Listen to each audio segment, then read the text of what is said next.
This is the Roots and All podcast, and I'm your host, Sarah Wilson.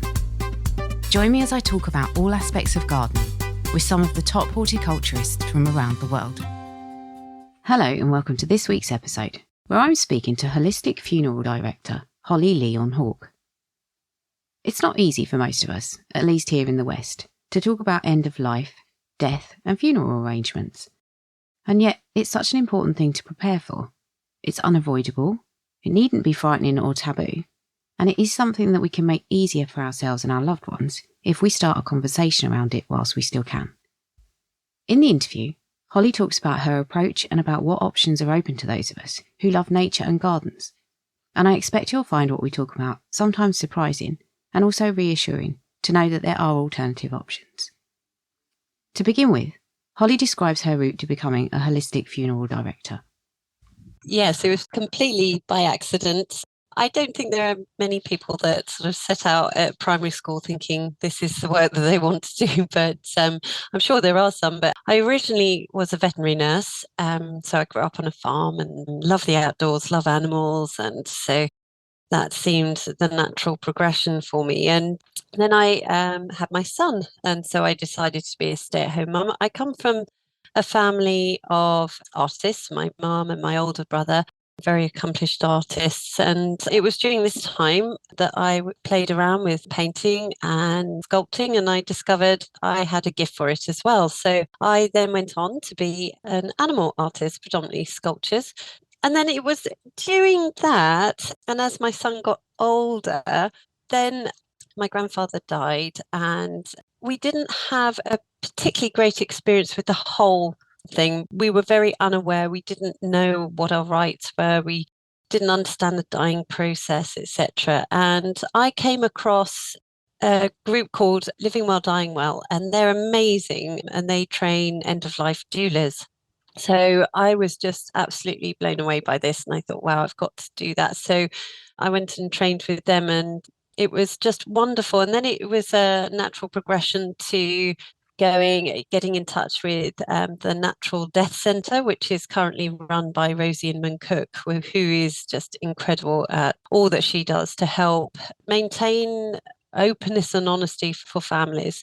And I realised that on this journey, it was quite a long journey, that actually, maybe you could bring elements of the pre-death into so it could be one complete. So you're looking after somebody before they die, during, and then afterwards as well. So you're supporting the family through the whole journey. And that really struck me as a sensible way and a natural way to do things. So yes, I did my training. I trained down in Totnes with a wonderful green funeral directors down there. It was Jane and Simon who ran that. Really lovely people. So yes, that's in a nutshell, kind of, it snowballed really from small seeds into big trees. Yes. Yeah, and I think you are so right. One of my bugbears is that we don't have important conversations around death. There's such a lot of taboo. I think so many people are caught out when they experience it personally. They don't know what to expect. So that's a really important part of it. Also, as you mentioned, the funerals, how you can kind of govern that yourself, what input you can have, what input the family can have. And so thinking about funerals in particular, how might you approach them differently to maybe what people kind of expect to be the norm, as it were? I like to put everything back into the hands of the families, really. So rather than starting with, right, these are the packages that I offer, we sit down, I get to know them first, get to hear their story. Quite often I'm the first independent person that they're sharing the story with, of their journey to there. And so often it can be a really difficult journey. So just giving, I think the first thing is time. Time is so precious, and it's so important, I feel, that I'm able to give the families I support as much time as possible, but also to really get to know them so that I can best support them in creating a ceremony honouring the life of the person that's died that's going to suit them, rather than what's going to fit my structure best.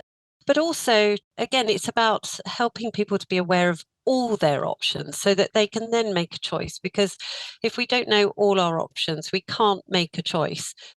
So for many people, they don't know that you don't have to legally use a funeral director. You can do the entire thing yourself.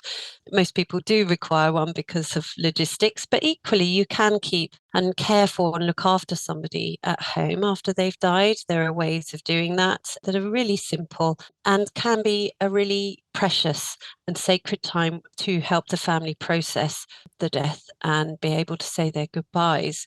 And we used to do this once upon a time, before the NHS really came along. Most people would die at home, surrounded by their families, be cared for at home, and then they'd go off after a few days for their burial. So it's sort of bringing to life, if you like, some of the old ways, but incorporating them in a way that people can connect with now. I didn't know that actually. So that's one thing I've learned already. I expect there's going to be many more. I guess there are lots of misconceptions around funerals and the dying process. What are some of the more common ones that people like myself kind of go, oh, wow, I had no idea you could do that or couldn't do that? Well, most people aren't aware that they don't have to use a funeral director.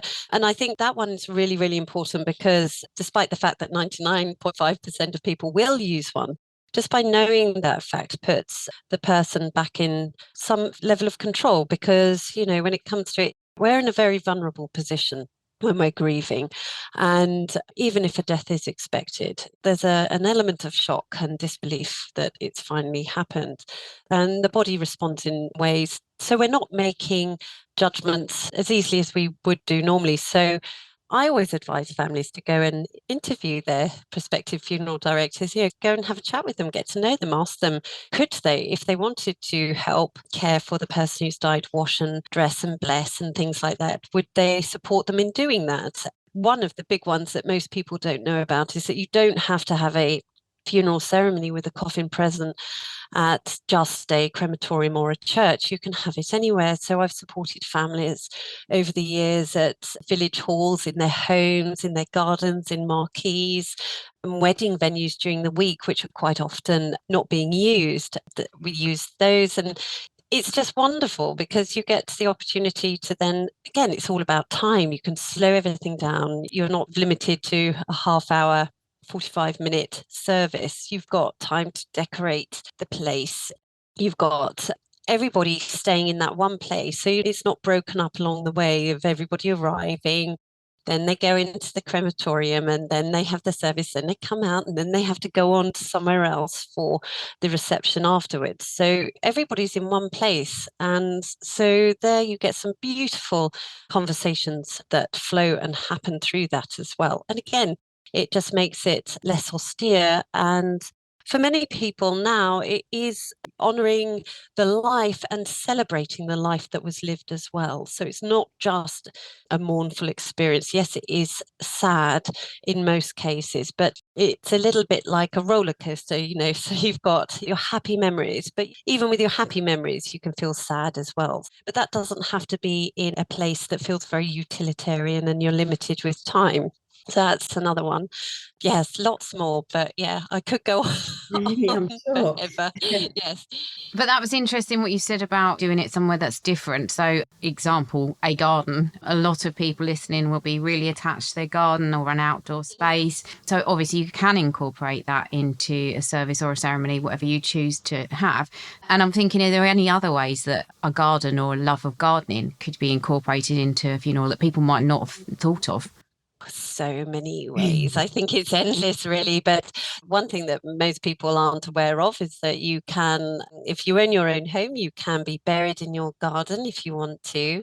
So, yes, you just have to contact your local authority and just check for watercourses, etc. And it does have to go on the deeds of the house. So, access to the grave could be an issue. But for some people, if they've got a big enough garden, I have helped a few families have their relatives buried on their land, and that's a lovely thing to do. But also, you've got, for many people, I think it's over 70% now of funerals or cremations. So many people are left with ashes. So you could have a beautiful area in your garden where the ashes go. Now, the ashes are very caustic to the earth. So there is actually on Scattering Ashes, a website who do many urns and things. They've got this special soil that helps to counteract that. So you can actually plant alongside the ashes as well. But yes, having a funeral ceremony with the coffin present in the garden is a wonderful thing, I think, because you've got, the sounds of nature, being out in the garden. It's the smell, it's the sounds, it's just absolutely beautiful. And I encourage families to, yes, they can have shop bought flowers to decorate the coffin, but also collecting foliage and flowers depending on the season. Wintertime, you can have some really lovely displays with evergreens and things that you can weave into, especially if you've got a woven coffin, which are rather beautiful, and especially if they're made in England, they're absolutely lovely and very eco-friendly. But you can decorate them and make them look absolutely beautiful. I helped a family this week actually, and the lady who died was a hop picker, and she absolutely loved hops. So her basket was just swathed with dried hops, and it was just looked beautiful. How lovely. I mean, God, my mind is blown. I didn't realise you could be buried in your garden. And in actual fact, I kind of tongue in cheek, because I haven't really thought about what I want personally, but I kind of know that I'm not that worried, because for me, once I'm gone, I'm kind of gone. But I did say tongue in cheek on Twitter once that I wondered if I could be composted. And somebody actually phoned me, and Humera, if you're listening, hello. She phoned me and we had a conversation about all the silly things that we do around death and dying and funerals and everything. And she said, well, yeah, why couldn't you be composted? And I said, well, because a fox might probably come along, and it probably wouldn't be that hygienic. But thinking about it, there might be other ways of doing it. And in actual fact, I interviewed somebody who was speaking about biochar, and they said that they wouldn't mind going into a burner and then that becoming biochar. But, I've kind of always half jokingly said these things, but actually it sounds as if that could be a reality. Yes, absolutely. I mean, there are many ways, new ways that are always being sort of looked into as to how we can care for the body once we've gone. But one of them is water resumation as well. So that's breaking down the body.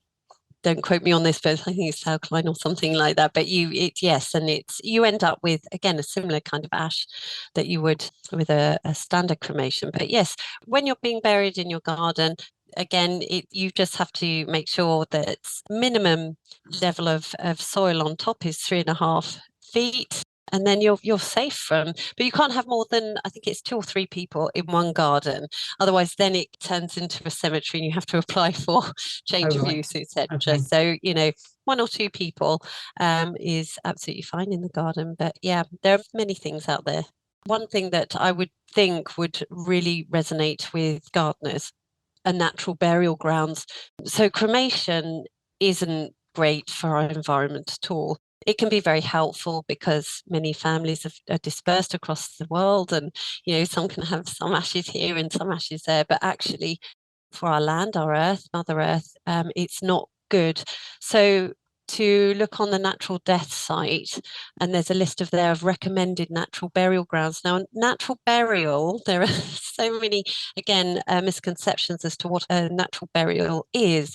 So it's not just a cemetery that advertises that you can be buried with a tree, because what is important is that what makes a difference and makes it green is that the body is buried to just a depth of 3.5 feet below the earth and not 6 feet. And that's so that you've got aerobic decomposition that happens. If it's any deeper, you don't have that microbial action, and then that releases more methane into the atmosphere.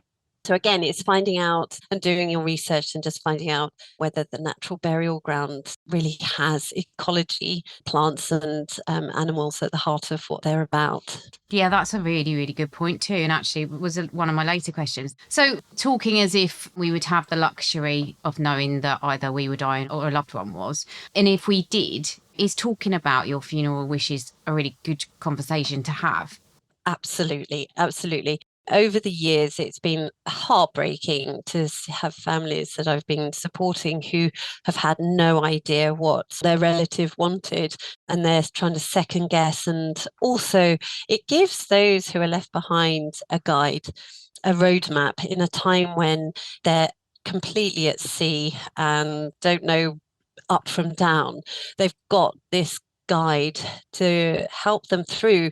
And they know, if it's all written down, they know that they're doing all the things that their relative wanted. And that brings incredible comfort, especially when you get fast, like you say, at Christmas and other holidays. You bring families together, and the dynamics can get a bit sticky sometimes. So when people are grieving and somebody's died within the family, those are kind of exaggerated. So there can be real discourse sometimes in what family members want for that person. So I say, from the age of 18, you really need to be writing down what your wishes are. Even as basic as the only thing that you write down or let your family know about is whether you want a burial or cremation. It can be incredibly helpful, yes. Obviously, you mentioned writing. I'm guessing it's something that you could say, you have a conversation about, but actually if it's written, then it's, incontrovertible. Yeah. Is it necessary to maybe lodge that with a funeral director, or do you just kind of leave it in the hands of the people who will be carrying out your wishes? So for many people, not all, but many people have maybe a folder at home where they keep all their sort of effects that are really important, that if something happened to them, their family could go to. And within that, actually, it's really important that you add your passwords and access and things like that to your digital legacy, which often gets forgotten about. But if you've got a real preference with regards to funeral directors and how you want your body to be treated, whether you want to be moved straight away or whether you'd like to stay at home for a night or two, then that's up to you then whether you leave it in their hands or you do that research beforehand. But yes, always write it down, and can just be on a blank piece of paper. You just scribble your notes down. This is what I want. And yeah, just make people aware of where you've put it if they need it. I was just thinking back, actually, obviously we were talking about doing something in the garden. I suppose I romantically think, oh yeah, well, that would be lovely if the flowers were out and everything. How about like a winter funeral, kind of tying in nature with that? Is that as easy?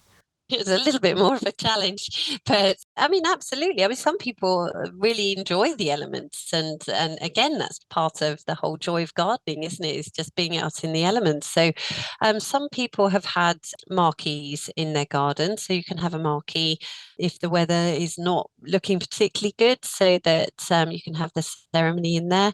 So how it works is if you weren't to be buried in your garden, and for most people they don't want to, but some do, and if you're going to be cremated or buried somewhere else. So normally I'd say if you had a natural burial, quite often the ceremony is there as well.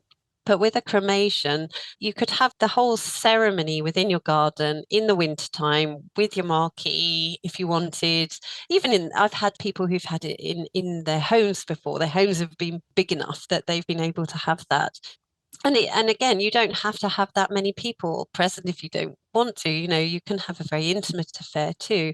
But then after the ceremony and everybody then joins together and maybe has a few refreshments and carry on reminiscing, then the coffin can either stay there for a while and be taken back to the funeral directors for the night. And then maybe the next day you go and have a very short committal service at the crematorium, or the coffin goes off for what's known as a direct cremation. So I always say to families, it's almost like the curtain. When the curtains close, that's it. You say goodbye. You don't know what goes on after that. So the moment the coffin leaves the venue, the garden, whatever, and is taken away, is taken straight to the crematorium. But family don't necessarily have to go to that. So yeah, lots of options.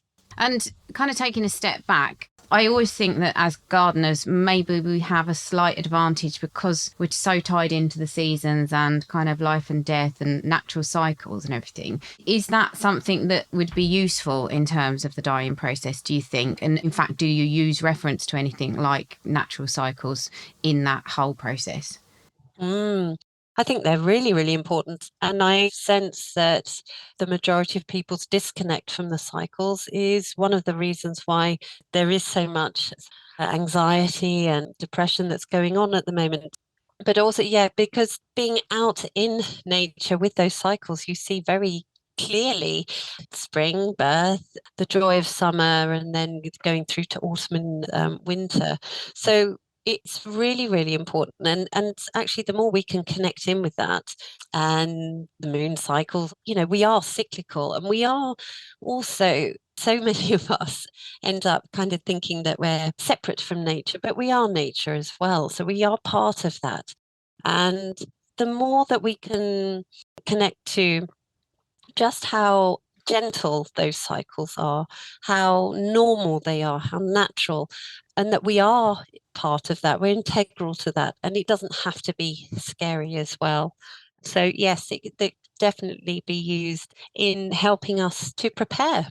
And I would recommend that everybody spend time thinking about what their beliefs are, whether they believe the soul continues after our bodies have died, or whether they think that's it, or, but yesterday actually at a funeral, and I read out the first law of thermodynamics. It's not verbatim, but you can't create or destroy energy. It simply changes form. There is that finite amount, and it just changes from one form to another. So whether we believe in consciousness continuing, or whether we believe that we just literally become part of nature, we are energy and we are part of all of that.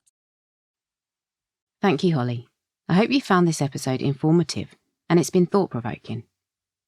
It is worth checking out Holly's websites and starting the conversation. Thank you to you for listening.